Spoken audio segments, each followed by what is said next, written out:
नमस्कार दोस्तों, welcome back. और जैसा कि आप देख सकते हैं कि मेरी बियर्ड ग्रोथ काफ़ी ज़्यादा हो गई है। करीब करीब 8-10 दिन की हो गई है, एक हफ्ते से तो ज़्यादा ही है। एंड दैट वाज बिकॉज कि भाई मैं थोड़ा बीच में मेरी तबीयत ठीक नहीं थी, थोड़ा बहुत गड़बड़ भी था, इसलिए मैं शेव कर ही नहीं पाया। मैं वो अपना मूड बना ही नहीं पाया शेविंग करने का। तो मैंने कहा यार अब ज़्यादा बढ़ गई है दाढ़ी, तो आज जो है वो अपन एक शेवेट यूज़ करेंगे।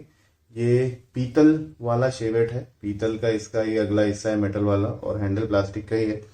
ये जो है वो 35 से 50 रुपए में मुझे मिल गया था। मुझे याद नहीं एग्जैक्टली, बट चलो 50 मान लेते हैं, 50 रुपए के अंदर मेरे को मिल गया था। ठीक है, ब्रश मैं यूज़ करूंगा, ये horse hair brush. Barber shop को थोड़ा सा आज याद करने की कोशिश करेंगे शेव से रिलेटेड, और बाकी सारे प्रोडक्ट्स भी यूज़ कर रहे हैं। तो चलो चालू करते हैं आज की शेविंग।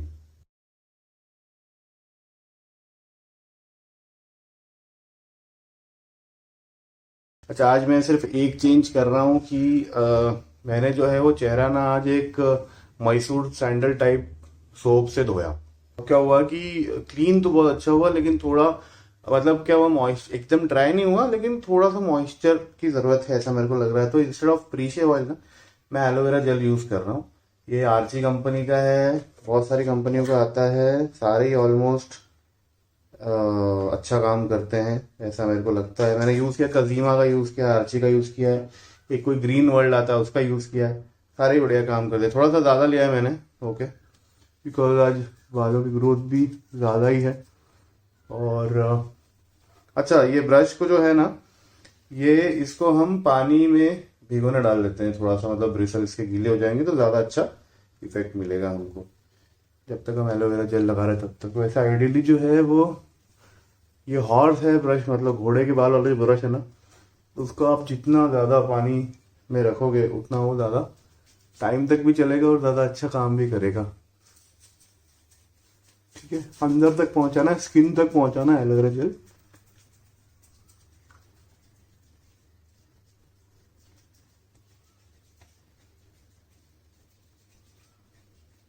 ठीक है, अब यार ये जो है ना एलोवेरा जेल साफ बड़े आराम से हो जाता है पानी से ही। थोड़ा सा पानी भी अप्लाई कर दो, मतलब वो और इक्वली डिस्ट्रीब्यूट भी हो जाएगा एलोवेरा जेल। ठीक है, तो ये हो गया। आप बचा कुचा अगर हो ना तो हाथ पे लगा लो, कोई दिक्कत नहीं है, कोई खराब नहीं होता एलोवेरा जेल। अगर आपको एलोवेरा जेल वगैरह की एलर्जी है तो भाई फिर वो अलग बात है, फिर आप एलोवेरा यूज़ मत करो। ठीक है, तो ब्रश जो है वो हमारा भीगा, और हम यूज़ करेंगे आज ये माई केयर शेविंग क्रीम। ओके, हमने पहले यूज़ किया है, इसमें है गुआर गम मॉइस्चराइजिंग नेचुरली एक्स्ट्रा सॉफ्ट। तो लास्ट टाइम यूज़ करता तो कोई इतना कोई मतलब मॉइस्चराइजिंग तो नहीं लगा था मेरे को, बट ठीक है, कोई नहीं, चलो यूज़ करके देखते हैं। थोड़ा ज़्यादा ही लूँगा आज, बट इतना भी ज़्यादा नहीं लिया, नॉर्मली जितना लेते हैं उतना ही लिया हमने। और भाई अब हॉर्स हेयर ब्रश से हम ये बनाना, लादर बनाना शुरू करते हैं। और इसमें टाइम बहुत लगता है हॉर्स हेयर ब्रश से लादर बनाने में। बार्बर शॉप में भी आपने देखा होगा, इतना कोई आसान नहीं होता, टाइम तो लगता है।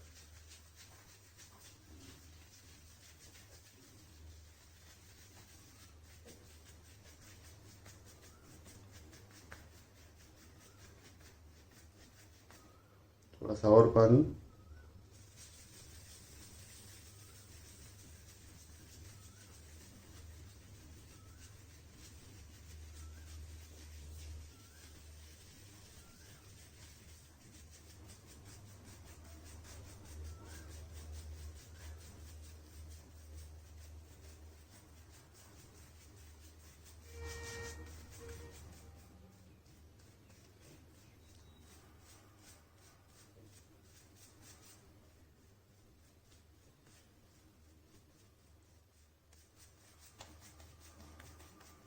थोड़ा सा कूलिंग इफेक्ट महसूस हो रहा है चेहरे पे।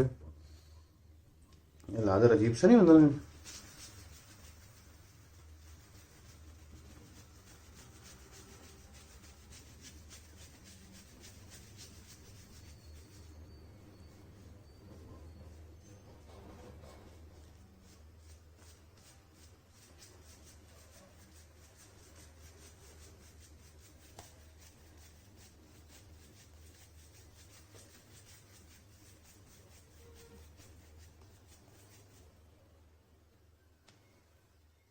और ज़्यादा पानी यूज़ कर रहा हूँ मैं।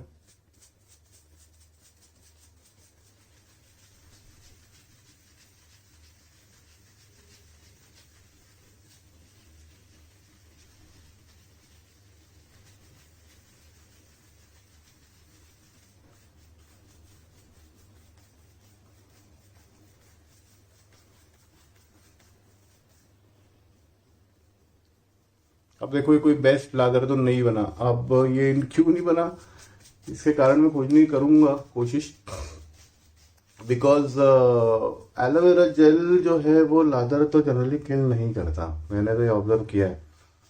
बट पता नहीं, हो सकता है ज़्यादा एलोवेरा जेल लगाने से कुछ गड़बड़ हुई, या ये शेविंग क्रीम में कुछ प्रॉब्लम हुई, या ब्रश में कुछ गड़बड़ हुई, कुछ कह नहीं सकते। तो अब ठीक है यार, इतना जो है वो लादर है, ओके जो भी है इतना है। अब हम क्या करेंगे, हम शेवेट में लोड करेंगे ब्लेड। ठीक है, रहने देते इतना, कोई बात नहीं। ठीक है, ये हमारा शेवेट है। अब इसको पहले जो है वो ओपन कर लेते हैं अच्छे से। ये हमने इसको ओपन कर लिया।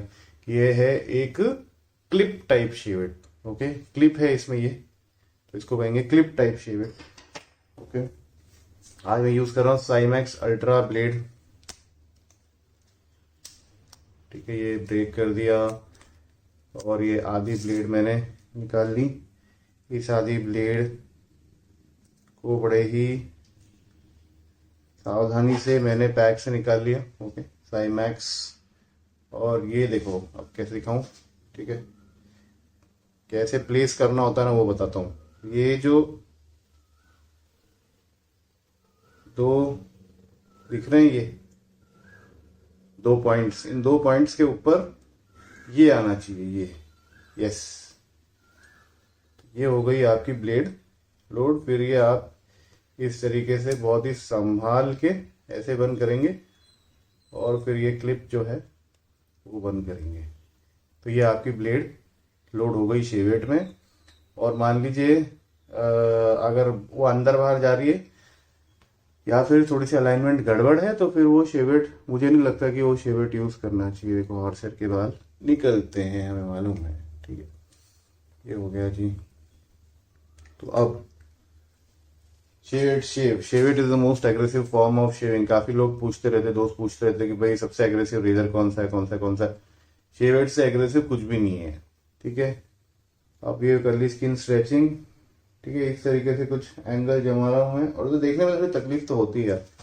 ठीक है, शुरुआत में एक दो कट्स भी लगते हैं शेवेट में, वो बड़ा नॉर्मल है। खुद से करोगे तो भाई, कोई एक्सपर्ट तो हम पहले दिन से होते नहीं है, प्रैक्टिस कर करके ही आता है। और प्रैक्टिस करने के बाद भी बहुत दिनों बाद अगर आप करते हो तो भी कट्स लगने के चांसेस होते हैं। सबसे पहले मैं बता दूं आपको कि आपको शेवेट से शेव करने की कोई जरूरत नहीं है। सेफ्टी रेजर्स हैं, ठीक है, कार्ट्रिज रेजर्स है, आप यूज कर सकते हो। ये सिर्फ मुझे शौक है, मेरा पैशन है शेविंग, इसलिए मैं शेवेट से शेव कर रहा हूँ। बाकी नॉर्मल लोगों को ये उस तरह यूज करने की कोई जरूरत नहीं, शेवेट यूज करने की कोई जरूरत नहीं। ये देखिए,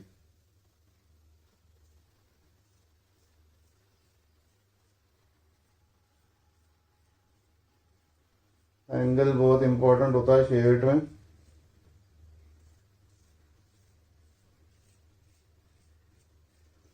यहाँ पर ये बात है कि भाई बहुत दिनों की दाढ़ी भी आराम से शेवेट शेव कर देती है। इसके लिए थोड़ी प्रैक्टिस तो करनी पड़ती है। पहले बिना ब्लेड के जो है वो उस तरह के स्ट्रोक्स अपने चेहरे पे प्रैक्टिस करने पड़ते हैं।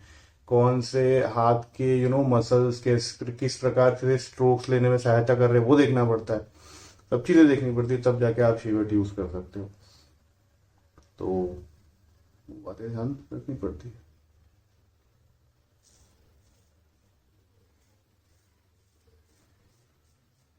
Over the period of time आपको ये भी समझ में आ सकता है कि भाई इस एरिया पे ऐसे स्ट्रोक्स नहीं, वैसे स्ट्रोक्स अच्छे लग रहे, इस एंगल पे नहीं, उस एंगल पे अच्छे लग रहे, तो वो भी आपको जो है वो चेंज करके देखना पड़ सकता है।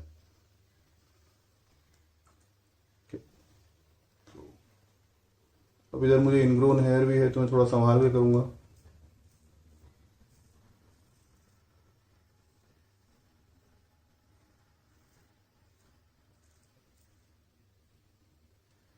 बिल्कुल भी जोर नहीं लगा रहा हूं मैं, आराम से शेविंग कर रहा हूँ। सिर्फ ये रेजर को ग्लाइड कर रहा हूं आराम से चेहरे पे।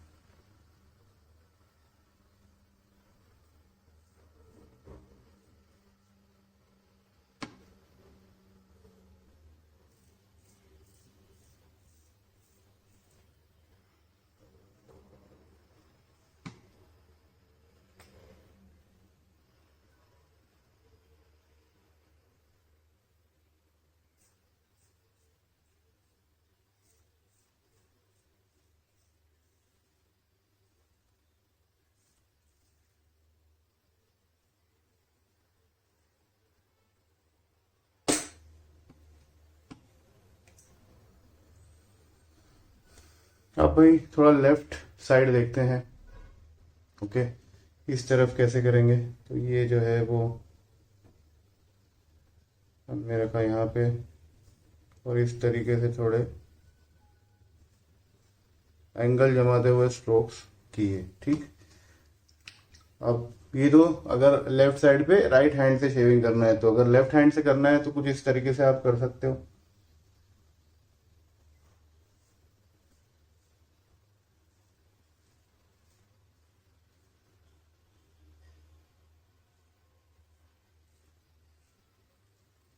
ये तो आपको जो है वो प्रैक्टिस करके ही आएगा कि भाई मुझे किस प्रकार के स्ट्रोक्स कौन से एरिया पे जम रहे हैं।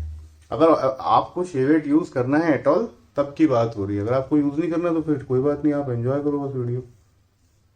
कुछ ऊपर बाल यहाँ पे रह जाते हैं तो वो इस तरीके से सेट कर करके आप अपनी फ्रेंच बियर्ड भी सेट कर सकते हो। एक चीज बताना भूल गया कि भाई आप इस तरीके से उस तरीके से बियर्ड लाइनअप भी कर सकते हो, यहाँ पे या इस तरीके के स्ट्रोक्स करके, इस तरीके के करके आप लाइनअप भी कर सकते हो। अच्छी एक बाउंड्री बना सकते हो दाढ़ी की, तो वो भी जचती है। मैं रखता था पहले, अब नहीं रखता। ठीक है, तो चलो पहले ये एरिया शेव कर लेते हैं।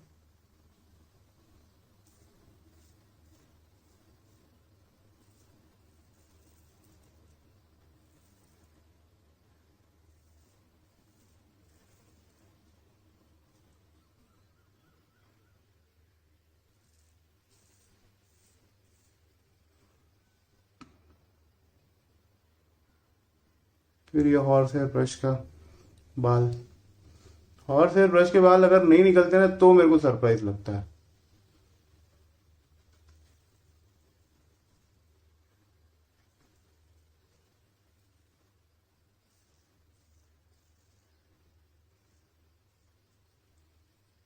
शेवेड जब यूज कर रहे हो तो स्किन स्ट्रेचिंग करना काफी हेल्पफुल होता है। काफी अच्छे सीधे स्ट्रेट फॉरवर्ड स्मूथ स्ट्रोक्स जो है वो होते हैं। ठीक है, कुछ इस तरीके से आप अपनी फ्रेंच बियर्ड भी सेट कर सकते हो। हाय, करना है तो कीजिए, कोई जबरदस्ती नहीं है। फ्रेंच बियर्ड रखना कोई मजबूरी नहीं है। चलो भाई, बीकेसी बंद करो, शेव करो। ठीक है, चलो ये मुस्टैच एरिया लास्ट में करते हैं, पहले ये कर लेते हैं। अब इधर क्या है दोस्तों, मैं डायरेक्टली इस प्रकार से स्ट्रोक्स करता हूँ। वो इसलिए क्योंकि मैं अवॉइड करना चाहता हूँ मल्टीपल टाइम्स मल्टीपल पासेस वगैरह, तो मैं एक बार में ही जो है वो इस तरीके से क्रॉस द ग्रोथ शेव करूंगा।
ठीक है, इस तरीके से आप अपनी मूंछ मेंटेन कर सकते हैं। और ये नीचे वाला हिस्सा उड़ाना है तो उड़ा भी सकते हैं इस प्रकार से।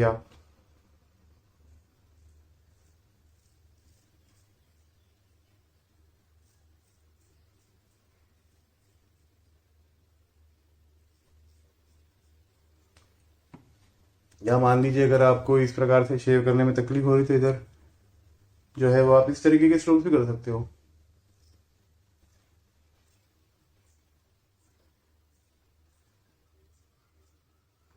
उससे भी हो जाती है शेव।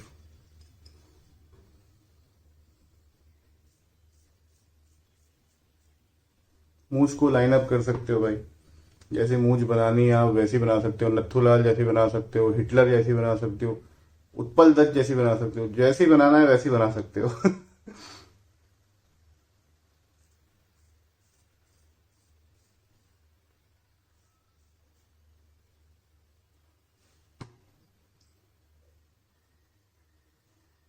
अब यहाँ पे देखो,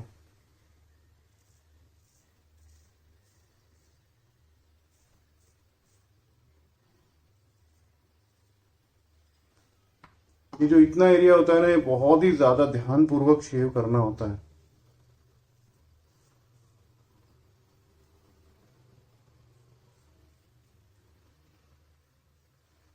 और किसी भी वक्त शेवेट से शेविंग करने दौरान किसी भी वक्त ऐसा लग रहा है कि भाई मैं नहीं कर पा रहा हूँ, शेवेट वहीं छोड़ दो, अपनी डबल एज रेजर ले लो, कार्ट्रिज रेजर ले लो और उससे शेव कंप्लीट कर दो। या ऐसा लग रहा है कि भाई ये एरिया मैं नहीं शेव कर पा रहा हूँ शेवेट से, मेरे को तकलीफ हो रही है, दिक्कत हो रही है, अभी मुझे और प्रैक्टिस करना चाहिए, तो फिर उस केस में भी वो एरिया शेवेट से शेव न करते हुए आप डबल एज रेजर से या कार्ट्रिज से शेव कर लें।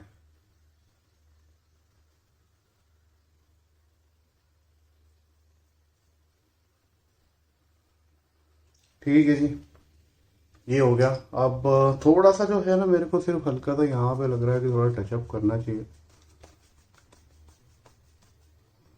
आज तो लादर बहुत ही बकवास बना, बिल्कुल मजा नहीं आया लादरिंग में।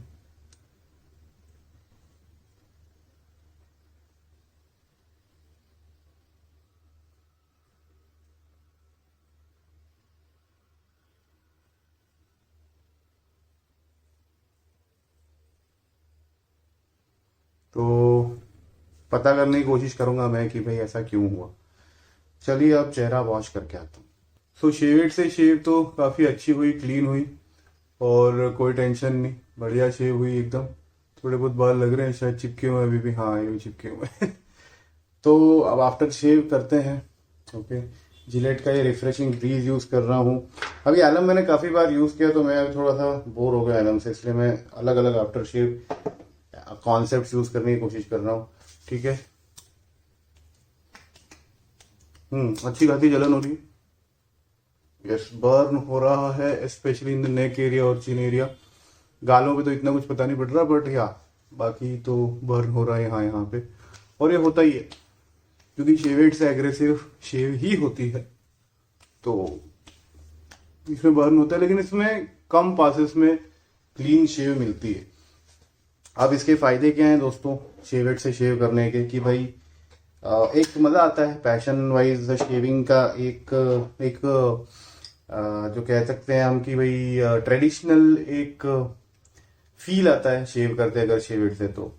और आधी ब्लेड यूज होती है, ठीक है, पूरी शेव में। Plus shaved is the most aggressive form of shaving, तो अगर आपको शेवेड से शेविंग करते अच्छे से आ गई तो फिर आप मल्टीपल डेज ग्रोथ भी रख सकते हो बियर्ड की, और फिर आराम से शेव कर सकते हो, बियर्ड लाइन अप कर सकते हो बहुत अच्छे से। ओके, और अगर आपको इंटरेस्ट आ रहा है बार्बर शॉप प्रोफेशन में तो शेवेड से शेव करने के बाद आप उसके बारे में भी सोच सकते हो, वो भी कर सकते हो आप। ओके, मुझे तो वो बड़ा रिस्पेक्टेबल प्रोफेशन लगता है, तो या I would suggest that also. Disadvantages क्या है? डिसएडवांटेज ये है कि भाई इसमें बहुत ज़्यादा प्रैक्टिस लगती है, काफ़ी काफ़ी टाइम तक प्रैक्टिस करनी पड़ती है स्ट्रोक्स, तब जाके आप पहली शेव कंप्लीट इसकी कर पाओगे। ठीक है, और पहले पहले जब शेव करना शुरुआत करते हैं शेवेड से तो कट्स लगते ही हैं, क्योंकि हाथ वाथ ऐसे ऐसे हो जाते हैं। तो मान लो ऐसे शेव कर रहे हो तो ठीक है, लेकिन कभी गलती से थोड़ा सा ऐसा हो गया, हाथ स्लिप हो गया, तो कट लगता है अच्छा खासा, और फिर काफी दिन लगते हैं उसको ठीक होने में। तो मेरे साथ भी हुआ है, खास करके गर्दन पे मेरे को कट्स लगते थे और ठीक होने में काफी टाइम लगते थे, तो ये एक डिसएडवांटेज है। और तीसरा डिसएडवांटेज ये है दोस्तों कि इसमें ना जब हम शेव करते रहते हैं ना उसमें भी काफी ज्यादा टाइम लगता है, क्योंकि हमको काफी ध्यान से शेव करना पड़ता है, वो हाथ जमाना पड़ता है, स्ट्रोक्स जमाने पड़ते हैं, तभी हम शेव कर पाते हैं। तो ये कुछ एडवांटेजेस और डिसएडवांटेजेस हैं शेवेड से शेविंग करने के। बाकी हाँ, एक बार शेवेड से शेविंग करते आ जाए तो काफी लोग तो फिर पीछे मुड़ के डबल एज और कार्ट्रिज को देखते भी नहीं है, फिर वो शेवेड से ही शेव करते हैं। Thank you very much for joining today. Keep up the good shaves. तो भाई नमस्कार। आपके कोई क्वेश्चंस हो तो वो कमेंट सेक्शन में ज़रूर पूछें, इंस्टाग्राम में ज़रूर पूछें। आपके सजेशंस भी आप कमेंट सेक्शन में ज़रूर दें। Thank you.